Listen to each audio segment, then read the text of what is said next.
En el día de hoy vamos a hablar de un tema que está titulado de esta forma: la fobia que bendice. ¿Cómo puede la fobia bendecir? Muy raro. Según el diccionario, ¿qué es la fobia? Le voy a decir desde el diccionario y después se lo voy a decir en lo práctico. La fobia es un trastorno de ansiedad caracterizado por un miedo irracional y desproporcionado hacia un objeto, persona o situación específica. Las personas que sufren fobia experimentan un temor muy intenso que puede interferir significativamente con su vida diaria. Eso dice el diccionario. Vamos a lo práctico ahora. ¿Qué es una fobia? Cuando en la historia de una persona le ocurre un suceso allá en la historia puede ser 10 años, 5 años, 15 años, 20, 30, 50 años, según la edad de la persona y el suceso. Hay un suceso donde la persona sufrió algo difícil. Cuando la persona sufre algo difícil, comienza un proceso o una etapa que se llama duelo, que dura entre 6 y 8 meses. Entonces, está el suceso a los 5 años, o a los 15, o a los 25, a la edad que fuese, y comienza lo que se llama el duelo. El duelo dura 6 a 8 meses. Una persona que no hace correctamente un duelo sobre un suceso del pasado, lamentablemente comienza a transitar en la vida de manera incompleta. ¿Bien? Pasan los años, el suceso pasó hace 15 años. Pareciera que está todo bien, ya no me acuerdo más. Mentira, el inconsciente se acuerda de todo porque el inconsciente tiene todas las imágenes de aquel suceso. Entonces el duelo no se cerró. Sigue transitando la vida la persona, un poquito más bajo, por favor. Sigue transitando la vida y un día, sin darse cuenta, la persona empieza a tener angustia, a tener picos de depresión. ¿Qué es la depresión? Es la falta de presión para vivir, o sea, cuando no tengo ganas de vivir, cuando no tengo ganas de encarar algo, de motivarme por algo, ¿bien? Porque la motivación no tiene que ser externa, la motivación de los seres humanos tiene que ser interna. No me puedo motivar por lo externo, me tengo que motivar desde adentro para crear lo externo, porque todo lo externo viene de lo interno. Entonces, no cerré el duelo, apareció la depresión de repente después de 10, 15, 20 años. Che, pero ¿qué me pasa? Que no tengo ganas de levantarme, no tengo ganas de ir a trabajar, no tengo ganas de tal cosa. Está operando la depresión con mucha angustia en la vida de esa persona. De repente, cuando no se trata a la persona que está teniendo este problema, ¿cómo se desatan estos problemas o cómo se solucionan? Con conversaciones con un profesional, con un líder espiritual, con un amigo, con alguien con las competencias que te ayude a cerrar aquel suceso que tuviste. No se trató, sigue la depresión, sigue la angustia, se cierra la puerta de la depresión y se abre una puerta, lo que se llama la puerta de la fobia. La fobia no aparece de un día para el otro. La fobia es este suceso que le expliqué, ¿bien? Suceso, duelo no cerrado, depresión con mucha angustia, avanza y aparece la fobia. Y de repente la persona está llena de miedo, llena de temor. La palabra clave acá es el temor. ¿Bien? Y ese temor, lamentablemente, cuando la persona ya entró en ese ciclo de la vida, ahí es donde hay que agarrar rápido a la persona y darle una mano. La persona puede llegar hasta matarse, porque las fobias producen alteraciones muy grandes en las hormonas y el cerebro empieza a soltar toda clase de químicos y los espíritus o los demonios comienzan a aprovecharse de esa situación en las personas. Por eso mucha gente se suicida o mucha gente intenta matarse, ¿entienden? Porque llegó a ese punto. Pero bien, la fobia que bendice. Bueno, la fobia es un temor muy grande. Voy a agarrar la palabra temor, ahora me voy para otro lado, seguime, estoy en la introducción. Voy a agarrar la palabra temor, bien, y la voy a girar a esta palabra, no la voy a usar desde el lado de la fobia que me va a matar, la voy a usar desde lo que la Biblia me enseña de un temor reverente que tengo que tener a Dios.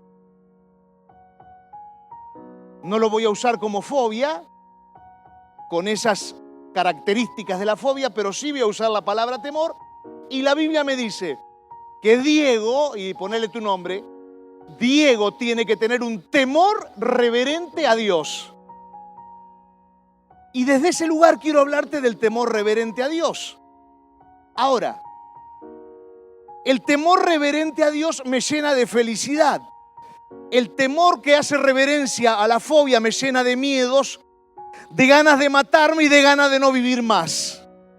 Pero el temor reverente, con reverencia hacia Dios, me lleva a tener ganas de vivir, a soñar, a tener esperanza, a proyectar, planificar y mañana levantarme con más ganas que hoy. Muchísimas más ganas que hoy. El temor reverente a Dios me llena de felicidad. Ahora bien, por inercia viene la fobia con temores que me llevan a tener ganas de morirme. Viene por inercia, ¿sí? Por decantación. El suceso, el duelo, la depresión, mucha angustia, fobia, ganas de matarme. Por inercia no viene el temor reverente a Dios. El temor reverente a Dios debe enseñarse. El temor reverente a Dios tenemos que aprenderlo. Es un aprendizaje. Diego debe aprender a tener temor reverente a Dios. Y voy a tomar un libro de la Biblia, que es el libro donde Pablo le escribe a la iglesia de los Colosenses. Bien, la semana pasada hablamos de la iglesia de los Filipenses. Ahora vamos a hablar de la iglesia de los Colosenses. Pablo escribe esta carta y les enseña a los colosenses cómo sacarse de la mente, bien, del conocimiento que están empezando a adquirir, ideas y pensamientos que no corresponden y cómo traer a ellos pensamientos nuevos que le van a permitir tener temor reverente a Dios. En la iglesia de los colosenses había una herejía muy grande. Había mucha filosofía griega, había mucho judaísmo. Esta carta Pablo la escribió 60 años después de Jesucristo. Y Pablo está en la cárcel y Pablo está observando la iglesia de los colosenses. Y cuando observa la iglesia, ve que hay desviaciones por todos lados. Y cuando vos te desvías y perdés el temor reverente a Dios, la vida se te empieza a derrumbar.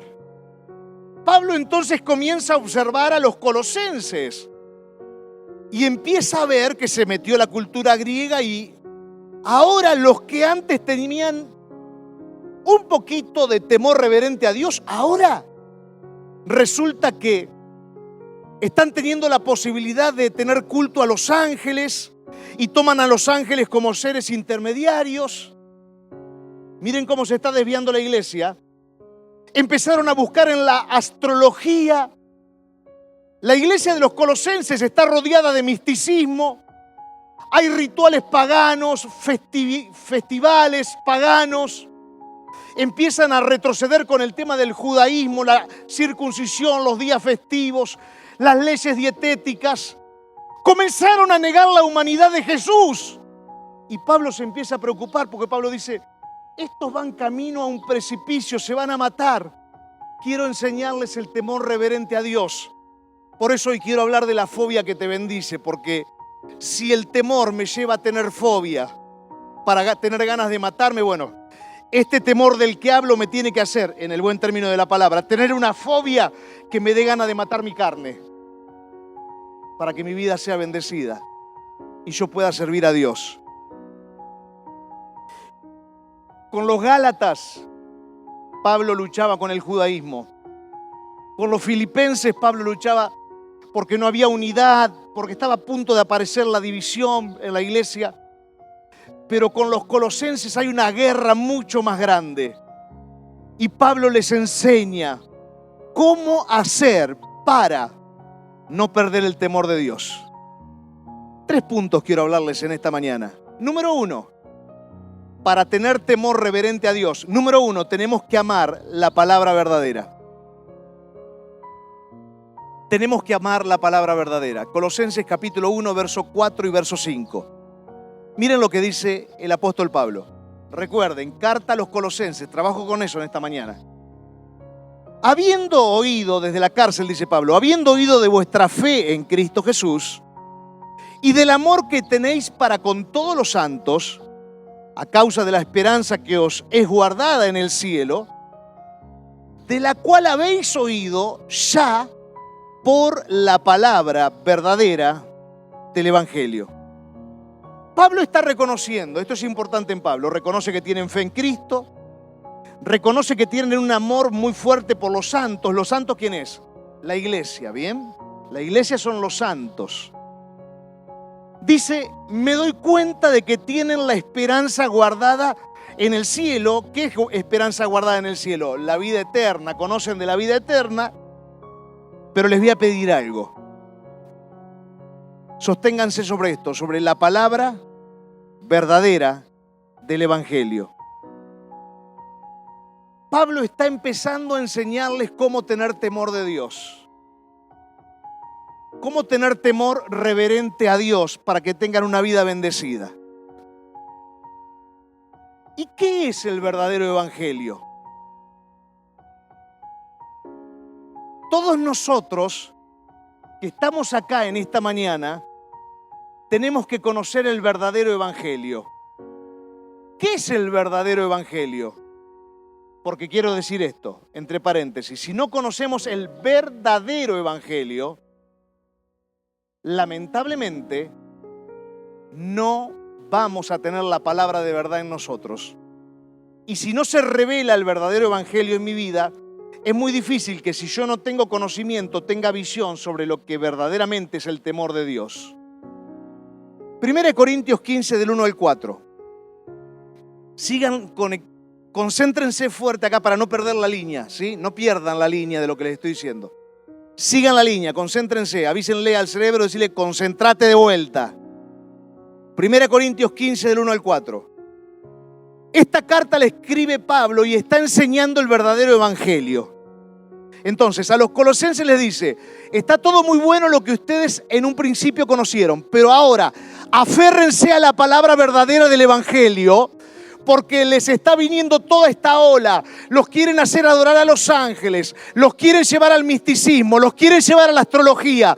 Vamos a pararnos de vuelta en los cimientos, dice Pablo. Vamos de vuelta al temor al Señor. Quiero que conozcan el Evangelio. Y a los corintios les dice lo que es el Evangelio, y acá se los leo a ustedes. Además os declaro, hermanos, el Evangelio que os he predicado, el cual también recibisteis, en el cual también estáis firmes, por el cual asimismo, si retenéis la palabra que os he predicado, sois salvos, si no creísteis en vano. Porque primeramente os he enseñado lo que asimismo yo recibí, que Cristo murió por nuestros pecados, según las Escrituras, y que fue sepultado y que resucitó al tercer día, según las Escrituras. Bien, ¿qué es el verdadero Evangelio? La placa que sigue. Bueno, el verdadero Evangelio es que Cristo murió. No, ese no es el verdadero Evangelio. Cristo murió, sí, pero el mensaje está incompleto. Bueno, Cristo derramó su sangre por nosotros. Sí, pero no es el verdadero Evangelio, porque está incompleto.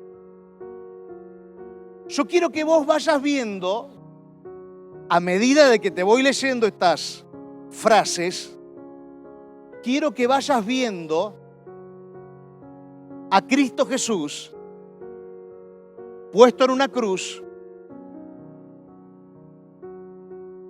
muriendo y derramando su sangre por nosotros, para que tengamos vida plena en la tierra. Tenemos que tener reverencia a la cruz, temor reverente a Dios, temor reverente, o sea, es honrar a Dios, honrar la cruz, honrar la muerte de Jesús. Bien, murió por mis pecados. Sí, Cristo murió por mis pecados, porque el día que yo me entregué a Jesús se me salió un manto de dolor y de tristeza del corazón. Recibí el gozo del Espíritu. Sí, pero es incompleto. No alcanza con decir Cristo murió por mis pecados, o Cristo murió, o Cristo derramó su sangre. Pero ¿cómo que es incompleto? Bueno, fue sepultado, dice 1 Corintios capítulo 15. Sí, pero es incompleto. El verdadero evangelio no es eso nada más. Está incompleto. Pero no es que murió por mis pecados, derramó su sangre y fue sepultado. Sí, pero está incompleto. Descendió al Seol, o sea, el Espíritu del Señor, aunque José de Arimatea puso el cuerpo físico de Jesús en una tumba, el Espíritu del Señor descendió al Seol, adentro de la tierra. Sí, es verdad, pero el Evangelio sigue incompleto. Yo tengo que saber todo lo que hizo Jesús por mí y tener un temor reverente a Dios y honrar lo que Cristo hizo por mi vida. Tenemos que honrar al Señor Jesucristo. Tenemos que tener el máximo nivel de temor. Se nos tiene que producir una fobia que nos bendice, pero no de temor de miedo, porque el Señor no habla ni de temor de miedo ni de temor de castigo. Ese no es Dios. Dios es un Dios de amor, que me pide que yo tenga un temor reverente por amor, que yo reconozca el amor que Él tuvo por mí en la cruz y yo pueda vivir para Él desde el temor reverente por amor, no por miedo. Ok. Resucitó, ahí terminó el Evangelio. No terminó, ese no es el Evangelio completo. Resucitó, sí que resucitó. Descendió al Seol. En el Seol está el paraíso y está el infierno. Y resucitó, salió del Seol. Es verdad. Sí que es cierto eso, pero todavía el Evangelio está incompleto. El Evangelio sigue incompleto. Entonces Pablo a los Corintios les dice y les enseña cuál es el Evangelio. Y Pablo a los Colosenses le dice, tienen que conocer la palabra verdadera del Evangelio, toda completa. Porque si no conocemos toda completa la historia de la cruz y todo lo que Dios nos quiere enseñar en su palabra, la inercia de los problemas que traemos de la niñez, aún desde cuando estaba embarazada nuestra mamá y nosotros estábamos ahí adentro, van a seguir acumulando por inercia dolor y tristeza y angustia dentro de nosotros, y lo único que nos libera de todo eso a nosotros es el Señor y la palabra verdadera del Evangelio. ¿Qué dice la placa que sigue? A ver, Jesús acaba de resucitar. Jesús acaba de resucitar. Y Jesús dice, porque se acercan las mujeres, o sea, están en la tumba, esto es el domingo, ¿bien? Están en la tumba, Jesús resucita, aparece ahí en cuerpo glorificado, no en cuerpo de carne corruptible. Se acercan las mujeres y Jesús le dice, no me toques, porque aún no he subido a mi Padre. Mas ve a mis hermanos y diles, subo a mi Padre y a vuestro Padre, a mi Dios y a vuestro Dios. El Señor Jesucristo está resucitado. ¿Ese es el Evangelio completo? No. Derramó su sangre, murió por mí, fue sepultado, descendió al Seol, resucitó. Ese no es el Evangelio completo. Le dice a las mujeres, no me pueden tocar porque todavía no terminó el proceso de la muerte y resurrección en la cruz. El versículo que sigue, sube al cielo, Hebreos 9:12, se presenta en el altar del cielo que dice Hebreos, o sea, delante del Padre se presenta Jesús. Esto está ocurriendo ese mismo domingo, se presenta delante del Padre ese día. Ni por la sangre de machos cabríos, ni de becerros, sino se presenta en el altar del cielo por su propia sangre. Él entró una vez en el lugar santo, habiendo obtenido redención eterna para todos nosotros. Este es el evangelio completo. Por la sangre derramada de Jesús en la cruz del Calvario, que fue presentada en el altar del cielo, todos nosotros tenemos perdón de nuestros pecados. Se nos quita el pecado y la culpa y tenemos redención eterna. Nunca más vas a poder pensar, si entregas tu corazón a Jesús, que vas a ir al infierno, directo al cielo el día de la muerte. Entonces, entregó su sangre en el altar celestial. Entregó su sangre en el altar celestial. Sí, y ahora el mensaje está completo. Debemos reverenciar este acto de Jesús. Debemos tener un temor reverente, de honra, de glorificación, de alabanza. No puede ser la historia de un tipo que se murió hace 2000 años. No, Señor. Debe haber un temor reverente de parte nuestro. Entre comillas, siempre lo voy a decir, una fobia que nos bendice hacia la presencia de Jesús. En la cruz, Jesús llevó todas nuestras enfermedades. 700 años antes de la cruz hubo un profeta llamado Isaías. Y ese profeta dijo, por sus llagas nosotros hemos sido sanados. En la cruz, Él se llevó todas las maldiciones. No hay una maldición que tenga poder sobre o contra tu vida. En la cruz, Él se llevó todos nuestros dolores.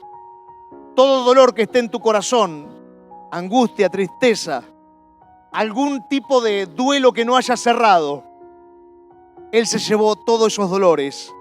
Y Él en esta mañana puede producir, por medio del poder de su Espíritu Santo, que tu corazón reciba sanidad, alivio y nuevamente esperanza. Ahora bien, el estudio de la palabra, Pablo le dice la palabra verdadera. La palabra verdadera.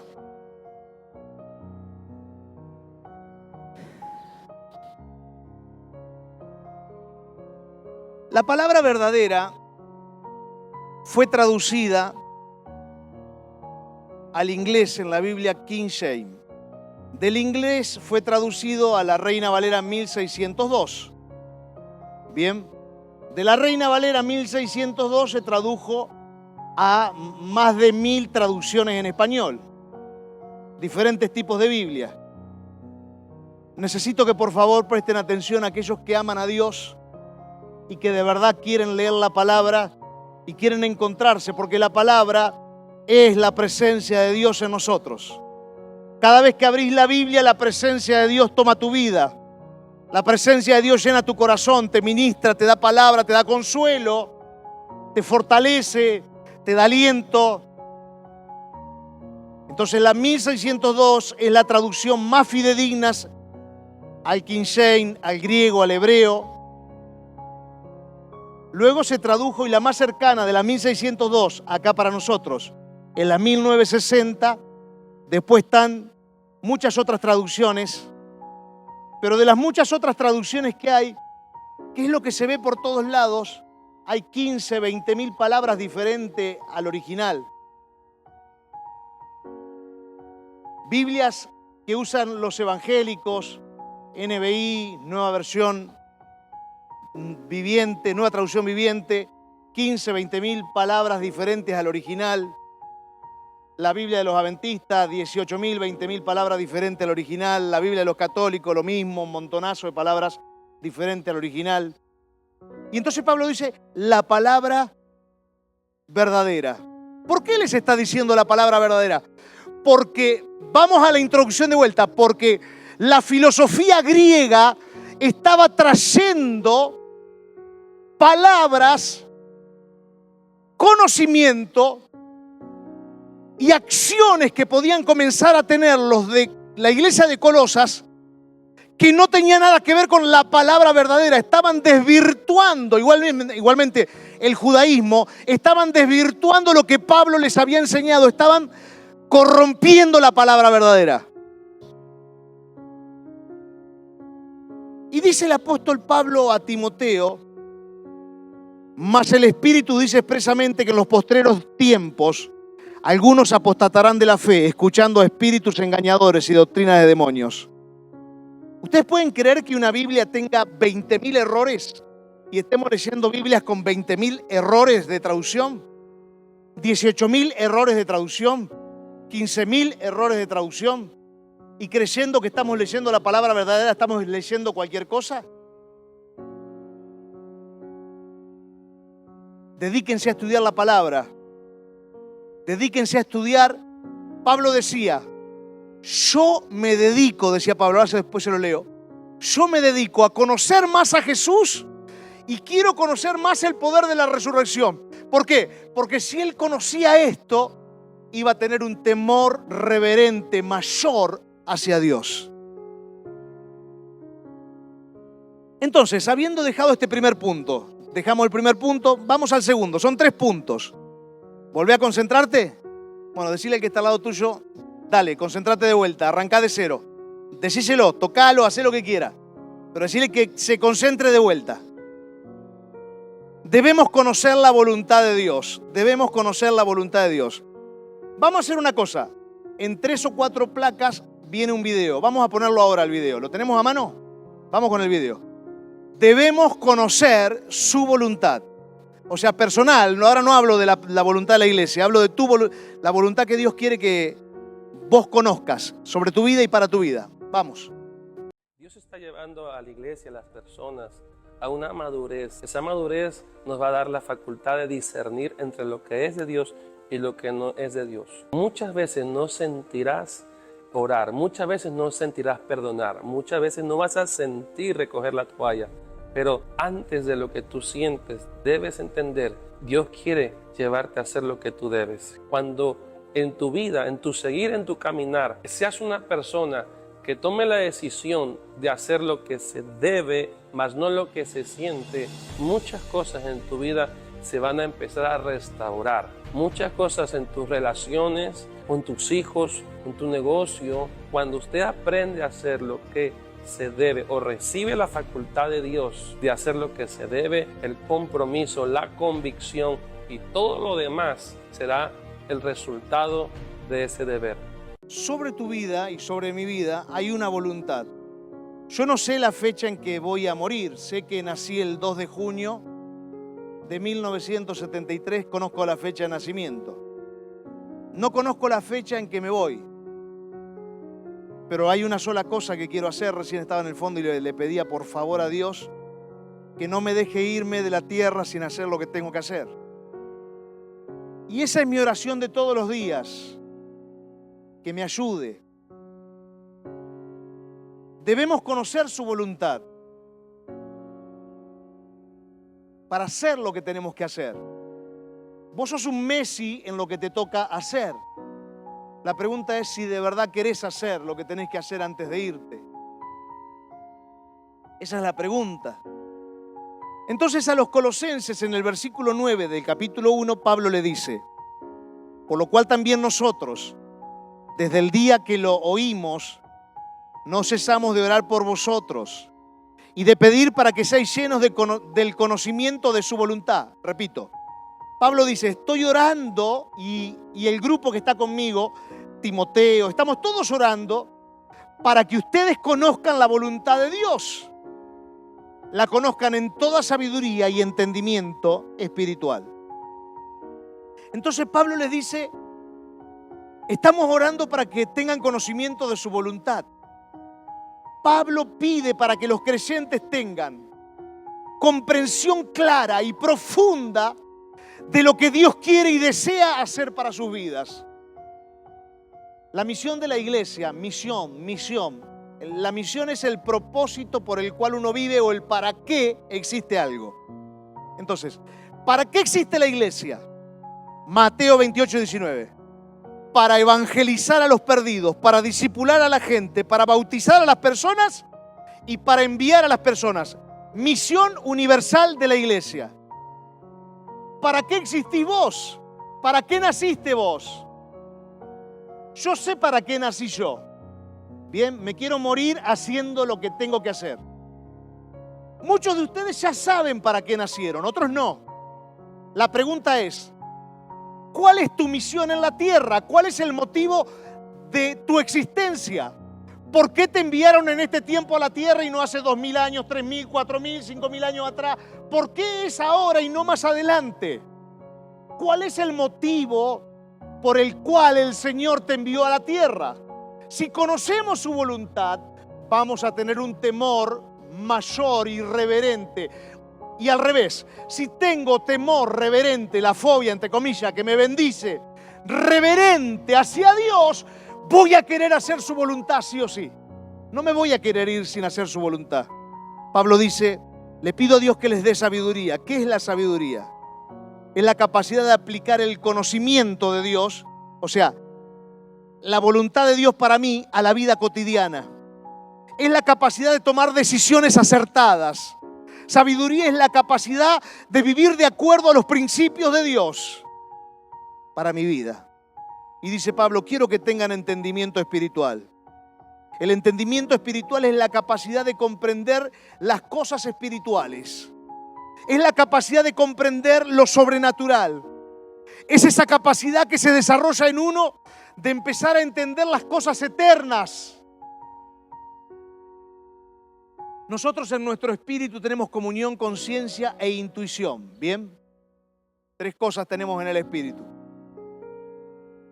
Somos humanos, pero tenemos un espíritu eterno.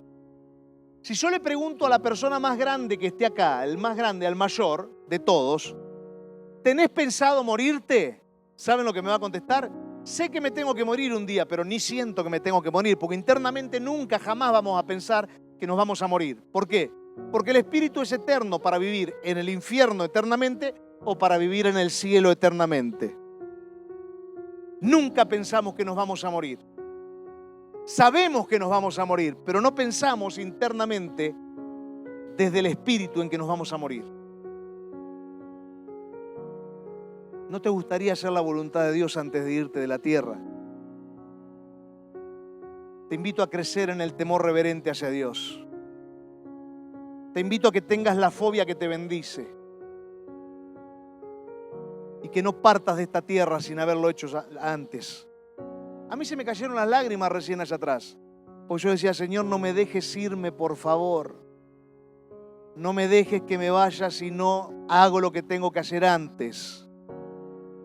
Por último, termino con esto. Tenemos que conocer a Cristo. Dios, miren la figura.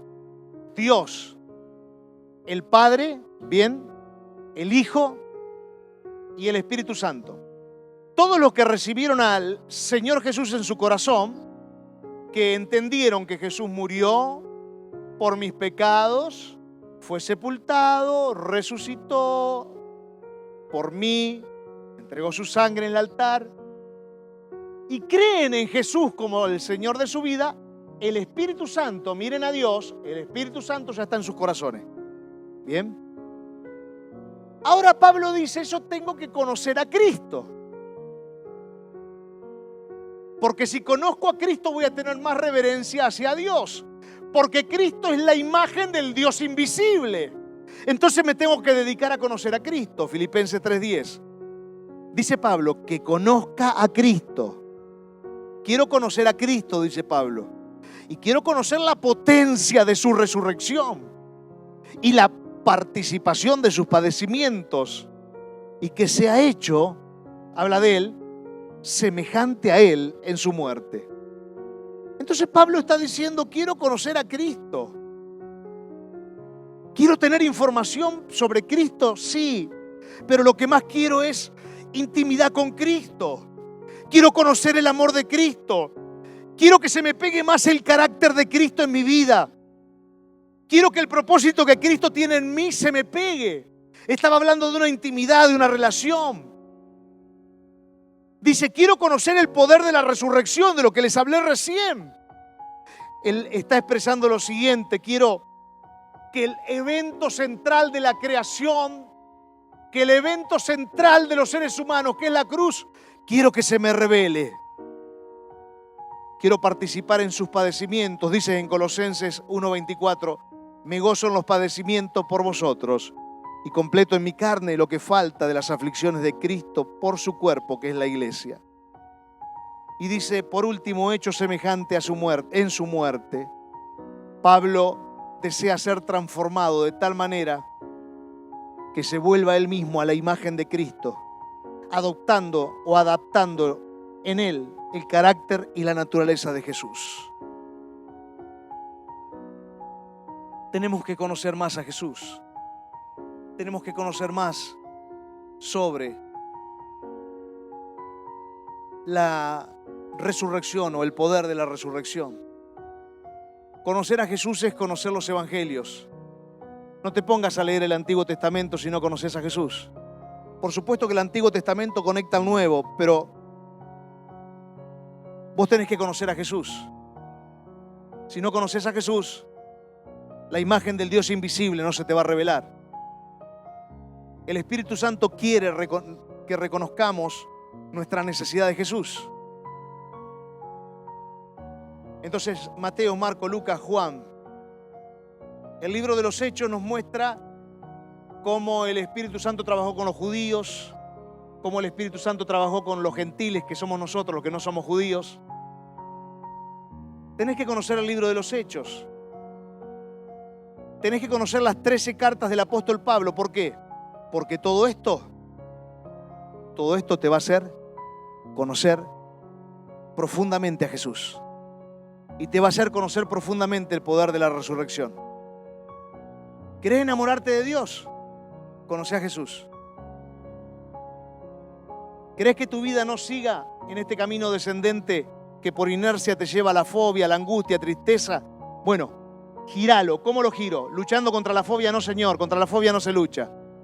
Buscando la herramienta que es esta, conocer a Cristo. Y así el Espíritu de Dios va a empezar a llenar las entrañas de tu espíritu. Y la fobia va a ir desapareciendo, te vas a ir sanando del duelo, porque el problema tuyo es el duelo no realizado, no es la fobia que tenés ahora. No podés atacar el fruto, tenés que atacar la raíz de una planta. Hoy te invito a convertirte en una persona temerosa de Dios. Hoy quiero invitarte a invertir tu vida en hacer la voluntad de Dios y a que puedas morir diciendo estas palabras del apóstol Pablo, Gálatas 2:20, mas ya no vivo yo, sino que Cristo vive en mí. Y lo que ahora vivo en la carne, lo vivo en la fe del Hijo de Dios, el cual me amó y se entregó a sí mismo por mí. Te invito a crecer en este temor reverente hacia el Señor, que tu vida a partir de hoy le puedas dar un giro. Te cierro con estas palabras. No luches contra la angustia, no luches contra la fobia, no luches contra la depresión. Cambia el camino. Si tu observador está colocado ahí en eso y está sacando fuerza de donde no tenés para luchar contra eso, cambia el camino. Te invito a ir a una fobia que te bendice. Anda para allá. Temor reverente. El máximo temor reverente a Jesús. Lee la Biblia, conocelo, orá y la historia de tu vida comienza a cambiar. Nunca más te va a manejar la fobia, la depresión y la angustia. ¿Y por qué te digo que va a cambiar la historia de tu vida? Porque el Espíritu Santo, a medida que Él va entrando en vos, se mete en tu inconsciente. Y vamos a suponer que el inconsciente tiene años de historia, va el Espíritu Santo. se mete en ese duelo que no cerraste y lo cierra y te sana y vas a tener paz en el corazón. Y se mete en otro duelo que no cerraste y te sana y te abraza el Espíritu Santo. Y se va a meter en otro duelo. ¿Pero cómo se va a meter? Se va a meter porque la palabra del Señor Jesús, cuando se mete adentro tuyo, sana el inconsciente. Y cuando se sana el inconsciente de la gente, ya no tiene más autoridad ni la fobia, ni la depresión, ni la angustia, ni la tristeza, ni nada de eso que te quería dominar. Y te empieza a sanar y a sanar y a sanar, y de repente hay felicidad en tu vida, hay paz en tu vida, hay gozo. Y vos decís, ¿dónde apareció todo esto? Es porque el temor reverente al Señor creció dentro tuyo. Señor, te damos gracias por esta palabra. Gracias por bendecirnos y darnos, Señor, luz para que entendamos las Escrituras y podamos comprender, Señor, el verdadero Evangelio como lo comprendimos en esta mañana. Gracias, Señor, porque nos enseñas a que debemos seguir la palabra verdadera, a que no tenemos, Señor, que desviarnos por la cultura, porque la cultura hoy quiere traer un montón de enseñanzas que no corresponden a la Biblia. Señor, no nos deje desviarnos, pero a partir de hoy queremos pedir esto. Queremos conocer a Cristo. Te pedimos que tu Espíritu Santo nos ayude a leer la Biblia, que tu Espíritu Santo nos ayude a leer el libro de Mateo, Marcos, Lucas, Juan. Pedimos que tu Espíritu Santo nos ayude a entender el libro de los Hechos y que podamos leer las 13 cartas del apóstol Pablo para conocer el verdadero evangelio que él nos predicó. Oro en esta mañana para que seamos desatados de todo lo que está impidiendo el encuentro con la palabra de Dios y comience un tiempo nuevo de hoy para adelante sobre nuestras vidas. Y así, de esa manera, ya no estemos más observando la fobia, la angustia, la depresión o cualquier incompletud en nuestro corazón, sino que estemos buscando a Cristo y Cristo se nos revele. Y como broche de oro, Cristo nos permita conocer su voluntad para nosotros y podamos hacer esa misión en la tierra para la cual hemos sido llamados.